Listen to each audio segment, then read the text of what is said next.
વિદ્યાર્થી મિત્રો, તમે પેન્ટેડ એપ્લિકેશન ડાઉનલોડ કરી લ્યો. અહીંયા તમને હોમ પેજ ઉપર જ વિકાસના દરેક વિષયનું તમને સોલ્યુશન્સ મળી જશે. લિંક નીચે ડિસ્ક્રિપ્શનમાં આપેલી છે.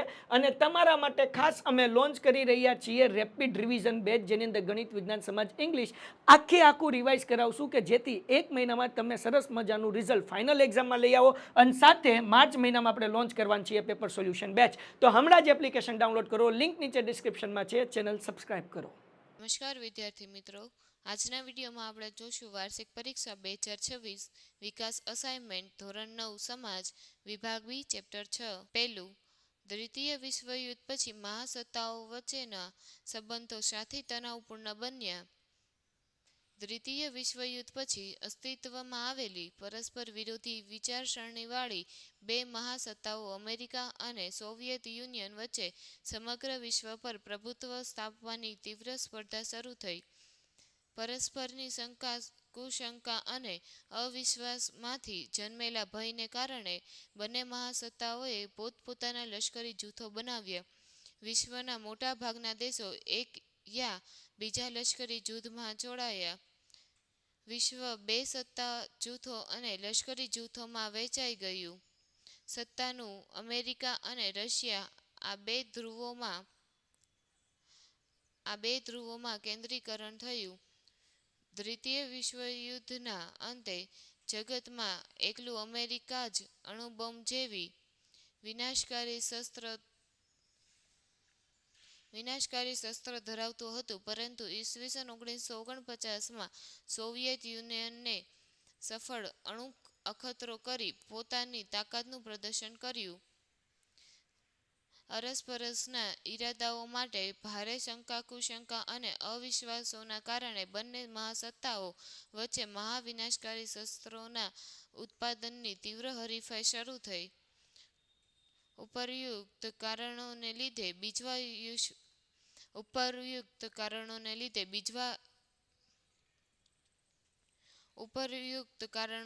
બીજા વિશ્વયુદ્ધ પછી મહાસત્તાઓ વચ્ચેના સંબંધો તણાવપૂર્ણ બન્યા. બીજો પ્રશ્ન, પરમાણુ બિન પ્રસાર સંધિ એટલે શું? ભારતે તેના પર કેમ હસ્તાક્ષર કર્યા નહીં? તેનો જવાબ છે, જગતની પરમાણુ સત્તાઓએ પરમાણુ શસ્ત્રો અને પ્રક્ષેપાસ્ત્રોનો ફેલાવો જગતના અન્ય દેશોમાં થતો અટકાવવા માટે ઘડેલી પરમાણુ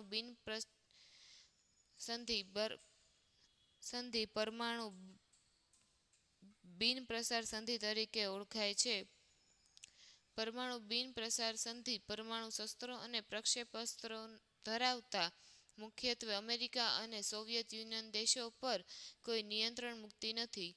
તેઓ તેમના શસ્ત્રોમાં વધારો કરી શકે છે, પરંતુ તે શસ્ત્રોના ઉત્પાદનો પર તેનો અન્ય દેશો પર કડક નિયંત્રણો મૂકે છે. આમ, આ સંધિ સંપૂર્ણ ભેદભાવયુક્ત અને ભારતના રાષ્ટ્રીય હિતોની વિરોધી હોવાથી ભારતે તેની પર હસ્તાક્ષર કર્યા નથી. ત્રીજો પ્રશ્ન, પંડિત જવાહરલાલ નહેરુ બિનજોડાણની નીતિ વિશે શું માનતા હતા? તેનો જવાબ છે, ભારતના પ્રથમ વડાપ્રધાન પંડિત જવાહરલાલ નહેરુ બિનજોડાણની નીતિના પ્રખર હિમાયતી હતા. તેઓ માનતા હતા કે કોઈ એક સત્તા જૂથ કે લશ્કરી જૂથમાં જોડાવાને બદલે બિનજોડાણની નીતિ સ્વીકારશું, તટસ્થ રહીશું તો દેશના રાષ્ટ્રીય હિતોનું વધારે સારી રીતે રક્ષણ કરી શકશું. ભારત માનતું હતું કે વિશ્વના દેશોનું આવા બે હરીફ જૂથોમાં વિભાજન વિશ્વ શાંતિ અને આંતરરાષ્ટ્રીય સહકાર માટે ખતરારૂપ છે. ચોથો પ્રશ્ન, ભારત અને રશિયા વચ્ચેના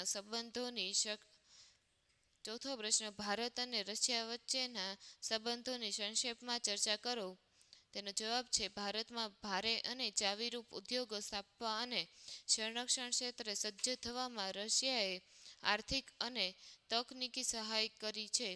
રશિયાએ હંમેશા જમ્મુ કાશ્મીરના પ્રશ્નમાં ભારતનો પક્ષ લીધો છે. સંયુક્ત રાષ્ટ્રોની સલામતી સમિતિમાં કાશ્મીરના મુદ્દે ભારત વિશ્વયુદ્ધ ઠરાવ પસાર ન થાય એ માટે રશિયાએ અનેક વખત પોતાની વીટો સત્તાનો ઉપયોગ કર્યો છે. તેણે કાશ્મીરના પક્ષે વૈશ્વિક સ્તર પર ભારતના મતનું સમર્થન કર્યું છે. આમ ભારત અને રશિયા વચ્ચે ગાઢ મૈત્રી ભર્યા સંબંધો પ્રવર્તે છે.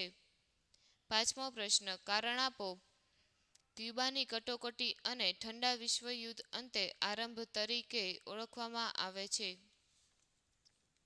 પાંચમો પ્રશ્ન, કારણ આપો. ક્યુબાની કટોકટીને ઠંડા યુદ્ધના અંતના આરંભ તરીકે ગણવામાં આવે છે. તેનો જવાબ છે ઈસવીસન 1961 અને 1962 દરમિયાન અમેરિકાએ તેની દક્ષિણ પશ્ચિમે આવેલા સામ્યવાદી દેશ ક્યુબાની નાકાબંધી કરી. અમેરિકાના સંભવિત લશ્કરી આક્રમણ સામે ક્યુબાની સલામતી માટે સોવિયત યુનિયને પરમાણુ શસ્ત્રોથી સજ્જ મિસાઇલો ભરેલા વહાણો કેરિબિયન સમુદ્ર તરફ રવાના કર્યા. વિશ્વની બંને મહાસત્તાઓએ એકબીજા પર પરમાણુ શસ્ત્રોનો ઉપયોગ કરવાની ધમકી આપી. વિશ્વમાં પરમાણુ યુદ્ધની પરિસ્થિતિ ઊભી થઈ. અંતે અમેરિકા અને સોવિયત યુનિયનના વડાઓએ સૌપ્રથમ વાર હોટલાઇન પર વાતચીત કરી. પરિણામે સોવિયત યુનિયને પોતાના વહાણ પાછા વાળી લીધા અને અમેરિકાએ ક્યુબા સામે ગોઠવેલા પરમાણુ શસ્ત્રોવાળા મિસાઇલો ઉતારી દીધા. પરિણામે બંને દેશો વચ્ચે યુદ્ધની ઘટના ટળી ગઈ. આ ઘટનાને ક્યુબાની કટોકટી તરીકે ઓળખવામાં આવે છે. ક્યુબાની કટોકટીની આ ઘટના વેળા બંને મહાસત્તાઓએ સુધરાવપૂર્ણ સંદેશાની સૌપ્રથમ આપ-લે શરૂ કરી. બંને મહાસત્તાઓ વચ્ચે ગેરસમજ દૂર થવાનો માર્ગ મોકળો બન્યો. ક્યુબાની કટોકટીને ઠંડા યુદ્ધના અંતના આરંભ તરીકે પણ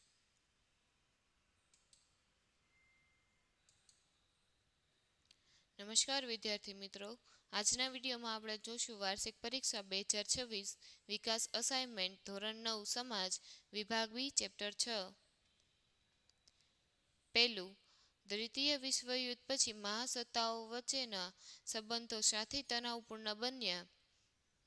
દ્વિતીય વિશ્વયુદ્ધ પછી અસ્તિત્વમાં આવેલી પરસ્પર વિરોધી વિચારસરણીવાળી બે મહાસત્તાઓ અમેરિકા અને સોવિયત યુનિયન વચ્ચે સમગ્ર વિશ્વ પર પ્રભુત્વ સ્થાપવાની તીવ્ર સ્પર્ધા શરૂ થઈ. પરસ્પરની કુશંકા અને અવિશ્વાસમાંથી જન્મેલા ભયને કારણે બંને મહાસત્તાઓએ પોતપોતાના લશ્કરી જૂથો બનાવ્યા. વિશ્વના મોટા ભાગના દેશો એક યા બીજા લશ્કરી જૂથમાં જોડાયા. વિશ્વ બે સત્તા જૂથો અને લશ્કરી જૂથોમાં વહેંચાઈ ગયું. સત્તાનું અમેરિકા અને રશિયા આ બે ધ્રુવોમાં કેન્દ્રીકરણ થયું. દ્વિતીય વિશ્વયુદ્ધના અંતે જગતમાં એકલું અમેરિકા જ અણુબોમ્બ જેવી વિનાશકારી શસ્ત્ર ધરાવતું હતું, પરંતુ ઈસવીસન 1949માં સોવિયત યુનિયને સફળ અણુ અખતરો કરી પોતાની તાકાતનું પ્રદર્શન કર્યું. અરસપરસના ઇરાદાઓ માટે ભારે કુશંકા અને અવિશ્વાસોના કારણે બંને મહાસત્તાઓ વચ્ચે મહાવિનાશકારી શસ્ત્રોના ઉત્પાદનની તીવ્ર હરીફાઈ શરૂ થઈ. ઉપર્યુક્ત કારણોને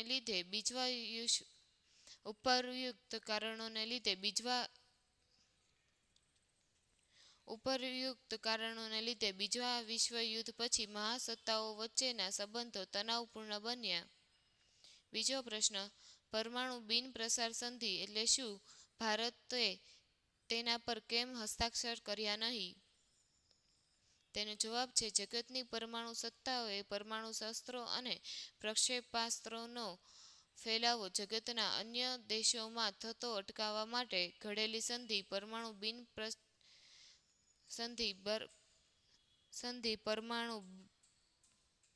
બિન પ્રસાર સંધિ તરીકે ઓળખાય છે.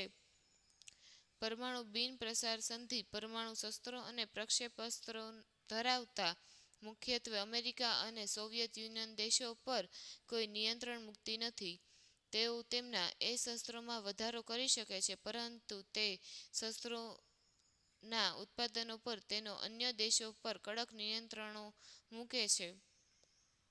આમ આ સંધિ સંપૂર્ણ ભેદભાવયુક્ત અને ભારતના રાષ્ટ્રીય હિતોની વિરોધી હોવાથી ભારતે તેની પર હસ્તાક્ષર કર્યા નથી.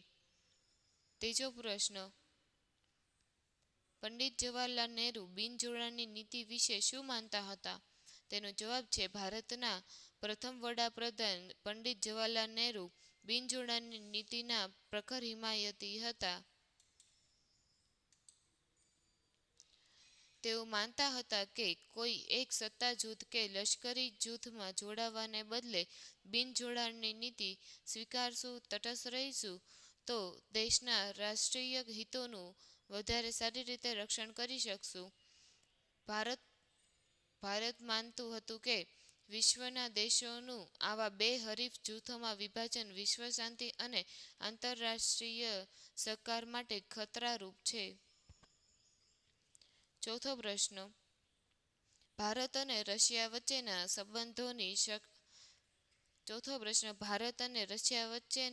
સંબંધોની સંક્ષેપમાં ચર્ચા કરો.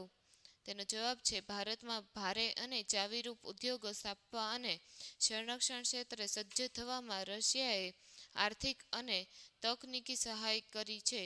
રશિયાએ હંમેશા જમ્મુ કાશ્મીરના પ્રશ્નમાં ભારતનો પક્ષ લીધો છે. સંયુક્ત રાષ્ટ્રોની સલામતી સમિતિમાં કાશ્મીરના મુદ્દે ભારત વિશ્વયુદ્ધ ઠરાવ પસાર ન થાય એ માટે રશિયાએ અનેક વખત પોતાની વીટો સત્તાનો ઉપયોગ કર્યો છે. તેણે કાશ્મીરના પક્ષે વૈશ્વિક સ્તર પર ભારતના મતનું સમર્થન કર્યું છે. આમ ભારત અને રશિયા વચ્ચે ગાઢ મૈત્રીભર્યા સંબંધો પ્રવર્તે છે. પાંચમો પ્રશ્ન, કારણ આપો. ક્યુબાની કટોકટી અને ઠંડા વિશ્વયુદ્ધ અંતે આરંભ તરીકે ઓળખવામાં આવે છે. પાંચમો પ્રશ્ન, કારણ આપો. ક્યુબાની કટોકટીને ઠંડા યુદ્ધના અંતના આરંભ તરીકે ગણવામાં આવે છે. તેનો જવાબ છે ઈસવીસન 1961 અને 1962 દરમિયાન અમેરિકાએ તેની દક્ષિણ પશ્ચિમે આવેલા સામ્યવાદી દેશ ક્યુબાની નાકાબંધી કરી. અમેરિકાના સંભવિત લશ્કરી આક્રમણ સામે ક્યુબાની સલામતી માટે સોવિયત યુનિયને પરમાણુ શસ્ત્રોથી સજ્જ મિસાઇલો ભરેલા વહાણો કેરિબિયન સમુદ્ર તરફ રવાના કર્યા. વિશ્વની બંને મહાસત્તાઓએ એકબીજા પર પરમાણુ શસ્ત્રોનો ઉપયોગ કરવાની ધમકી આપી. વિશ્વમાં પરમાણુ યુદ્ધની પરિસ્થિતિ ઊભી થઈ. અંતે અમેરિકા અને સોવિયત યુનિયનના વડાઓએ સૌપ્રથમ વાર હોટલાઇન પર વાતચીત કરી. પરિણામે સોવિયત યુનિયને પોતાના વહાણ પાછા વાળી લીધા અને અમેરિકાએ ક્યુબા સામે ગોઠવેલા પરમાણુ શસ્ત્રોવાળા મિસાઇલો ઉતારી દીધા. પરિણામે બંને દેશો વચ્ચે યુદ્ધની ઘટના ટળી ગઈ. આ ઘટનાને ક્યુબાની કટોકટી તરીકે ઓળખવામાં આવે છે. ક્યુબાની કટોકટીની આ ઘટના વેળા